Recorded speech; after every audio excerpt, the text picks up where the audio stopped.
¿Crees que los Anunnaki están detrás de los Illuminati o de las logias masónicas? Estoy casi convencido de que así es.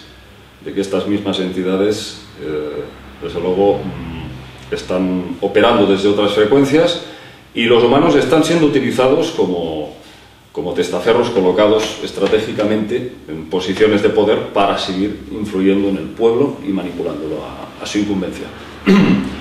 Es muy probable de que, debido a que los Anunnaki había dos facciones, los Enkiitas y los Enlilitas, los que seguían a Enlil lo que buscaban era la perpetua esclavitud del ser humano, simplemente utilizarlo como si fuera un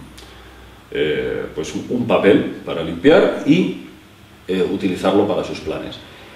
Los Enkiitas, los del lado del gran señor de la tierra, científico, genetista, un ser espiritual, evolucionado, lo que buscaban era precisamente todo lo contrario: liberar al ser humano y concederle cada vez más derechos, hacerle libre pensador, que fuera capaz de coger las riendas de su destino y ser amo y gobernante de su vida.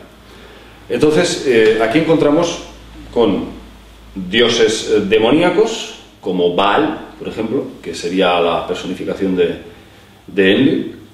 Lo que pasa que, claro, se cambian los nombres en función de las diferentes culturas que van instaurando, que van creando. Enlil también era conocido como el propio Yahvé o Jehová, que aparece en la Biblia y que realmente, pues, si leemos todo lo que hizo, es realmente escabroso, porque se habla de asesinatos en un solo día de más de 100.000 personas, y esto tirando bajo. Sacrificios de animales de, pues, quizás más de 500.000 corderos en un solo día, en su honor. O sea, estamos hablando de un ser realmente sanguinario. Y sin embargo se han fundamentado un montón de religiones a su alrededor. Entonces yo sí creo que hay estas entidades que están completamente divididas en dos frentes. Los del lado de Enki, que por ejemplo pues serían los que habrían fundado las antiguas escuelas de sabiduría que tanto proliferaron en Egipto y se basaban en enseñanzas para evolucionar.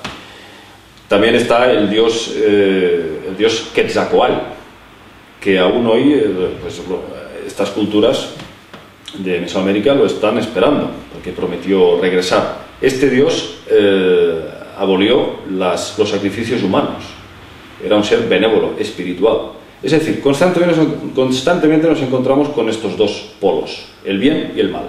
Unos seres son ritualistas, se rigen por la numerología y cometen una serie de rituales sangrientos, parece que se nutren del dolor, es como si el ser humano, a través del terror, generara una serie de ondas que se expanden y ellos son capaces de recibirlas. O simplemente, bebiéndose la sangre del sacrificado, consiguen alimentarse. Parece muy complejo, pero realmente no lo es tanto cuando entiendes de que son entidades que vibran en unas frecuencias muy bajas, de mucha densidad. Probablemente estén situados en la cuarta dimensión inferior. Y claro, lógicamente con el dolor y el sufrimiento y la agonía del ser humano obtienen un gran placer. Es su alimento, su sustrato vital. Aquí, ante este tipo de teorías, pues resulta ridículo la gente que dice: bueno, si quisieran invadirnos, si quisieran destruirnos los extraterrestres, pues ya habrían venido y ya nos habrían hecho añicos. Y yo ante eso digo: ¿y qué pasa si lo que quieren no es destruirnos, sino alimentarse de nosotros, porque somos su sustrato vital? Entonces eso no tendría ninguna razón de ser. Este tipo de comentarios no tienen realmente ningún fundamento, no tienen ninguna lógica. El ser humano está siendo manipulado desde hace miles de años por estas entidades y desconocemos el propósito último de todo esto. Pero desde luego yo sí estoy convencido de que estas entidades se aprovechan de nuestra energía y de nuestro dolor. Nada más hay que ver la historia humana. Está escrita en sangre. Constantemente guerras, constantemente discordias entre pueblos.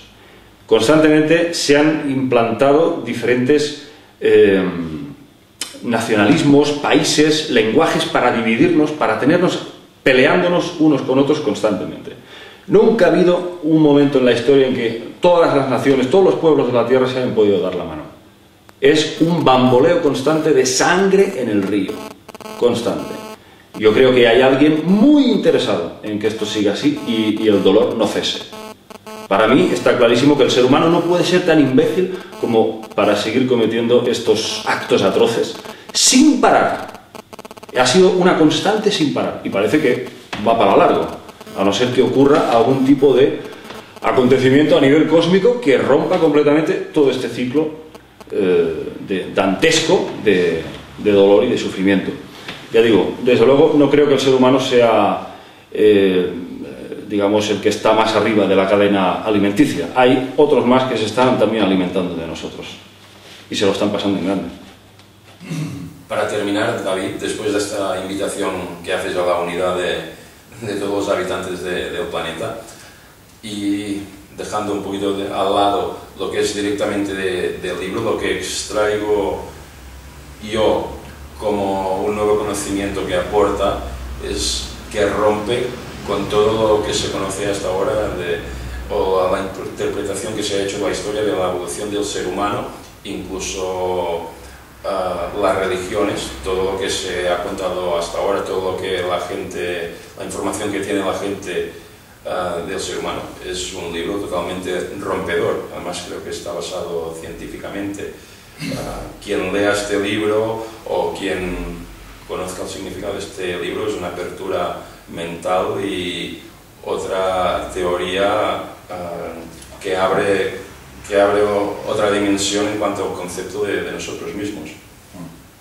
Sí, está claro que es un libro que rompe con casi todos los conceptos que hasta ahora se han ido manteniendo, pero es que, aparte de todos los hallazgos arqueológicos encontrados, de la existencia de estas entidades, de estos dioses, de que si quitas a los dioses te encontrarás con muchas grandes preguntas, muchos interrogantes que no pueden ser explicados. Por ejemplo, pues la gran tecnología que debieron de emplear estas civilizaciones como Egipto para levantar esas moles, hablamos de toneladas, sin grúas, sin ningún tipo de soporte logístico. ¿Cómo es posible que pudieran encajar esas piedras que parecen cortadas con láser y que, bueno, si en Egipto no pasa una hoja de afeitar entre las ranuras de las piedras, pues te vas a Teotihuacán, por ejemplo, y ahí pues encontrarás que ni un cabello pasa por esas ranuras. ¿Cómo es posible que existan estas tecnologías? Bueno, pues todo esto simplemente es nada, es decir, es lo que te va conduciendo a este conocimiento del que hablan las tablillas de arcilla, que se supone tienen entre 6.000 y 8.000 años de antigüedad y ya te explica todo este proceso. ¿De dónde venimos? ¿De cómo se formó la Tierra? Todo esto te da respuesta incluso en la epopeya de la creación, que es conocido como el documento religioso más importante de Babilonia, que se llama el Enuma Elish. Enuma Elish significa cuando en las alturas. Así es como empieza este relato, con este párrafo. Es un documento religioso compuesto por 7 tablillas escritas en forma de poema, y ahí te explica cómo la Tierra, hace 3.900 millones de años, fue el resto de un astro mayor, 2 veces el tamaño de nuestro planeta actual, y llamado como Tiamat, lo llamaban Tiamat, significa madre de vida, o dama de la vida.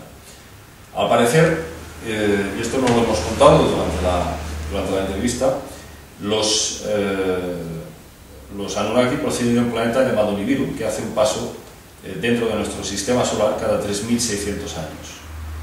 En cada uno de estos pasos pasa, digamos, su órbita se sitúa entre Marte y Júpiter. Y hace, pues eso, 3.900 millones de años habría impactado este Nibiru con Tiamat. Lo habría fraccionado en 2 partes, y una de estas partes se habría convertido en el actual cinturón de asteroides, que está entre Marte y Júpiter, y la otra porción sería nuestra Tierra actual, que a base de miles de millones de años, con los rayos del Sol, se habría de alguna forma compactado, se habría cicatrizado esa brecha y se habría esferificado otra vez. Entonces, con el Enuma Elish encontramos, digamos, muchas evidencias de que todo esto puede haber ocurrido realmente. Porque rellena muchas lagunas que astronómicamente tenemos y que no se pueden explicar. Y el proceso de creación del hombre, naturalmente, hasta desde un punto de vista genético, encontramos ciertas evidencias, no quizás al 100%, que indican que realmente no somos fruto de la evolución darwinista, como tanta gente durante tantos siglos ha dado como un hecho, y sin embargo la teoría de Darwin es solo eso, una teoría. El eslabón perdido no aparecerá nunca, probablemente, a no ser que la comunidad científica sea capaz de cometer un fraude sin precedentes en la historia, porque a ellos les interesara por la razón que sea. Yo estoy convencido de que el ser humano procede de una manipulación genética. Hay un montón de genetistas que constantemente están pidiendo a la comunidad científica, a los más oficialistas, que investiguen más y mejor y se divulgue la cuestión de que el cromosoma 2 y 3 de nuestro ADN muestra síntomas de haber sido cortado y ensamblado, es decir, vuelto a unir dos cromosomas en uno solo, para crear un espacio suficiente para que hubiera 23 y no 24 pares de cromosomas. ¿Y esto por qué se habría hecho? Pues básicamente porque el mono tiene 48 cromosomas y el ser humano tiene 46. ¿Cómo es posible que vengamos de una criatura que tiene más cromosomas? ¿Desde cuándo la evolución disminuye las cantidades cromosómicas? De un ser inferior a uno de superior nivel. La evolución, en principio, esto no puede hacerlo. Observando el resto de especies, el humano parece una extraña excepción. Yo creo que desde el punto de vista genético está demostrado de que los cromosomas 2 y 3, como digo, fueron cortados. Hay además una serie de ramificaciones teloméricas que son anomalías, absolutamente anomalías, no corresponden con el resto de cromosomas, la forma en que están pegados, enganchados. Y ya digo, eso sin contar todas las declaraciones del fantástico investigador Roy Pye, que habla de un montón de patrones invertidos con respecto al mono original. O sea, él te da muchas razones por las cuales el hombre no puede proceder del mono. Una es el pelaje, luego está los músculos de 5 a 6 veces más grandes y más resistentes, el mono que el hombre. El cráneo, por ejemplo, no tiene absolutamente nada que ver uno con el otro. O sea, es para mí una auténtica aberración considerar que la teoría de Darwin es válida. Muchas gracias, David, realmente fascinante.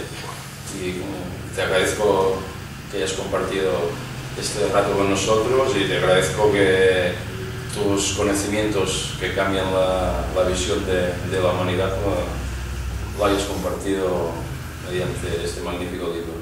Muchas gracias a vosotros.